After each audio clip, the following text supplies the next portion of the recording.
Le scuole purtroppo sono quelle che sono e io dico veramente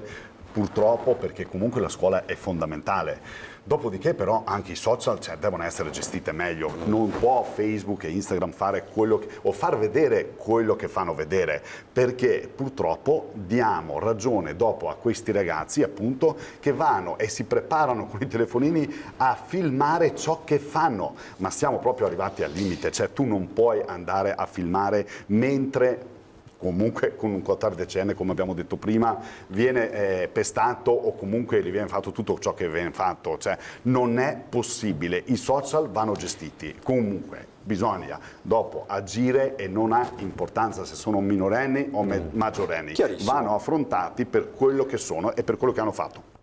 Questi avvenimenti sono sempre successi, la differenza è che una volta non si sapevano, non si filmavano, non venivano esposti come vengono esposti i ragazzi, che vivono una dimensione molto diversa da quella che vivevano una volta. Il collegamento via internet, il fatto che la vita sia sempre portata in diretta e che ci siano esempi di questa cosa sui social,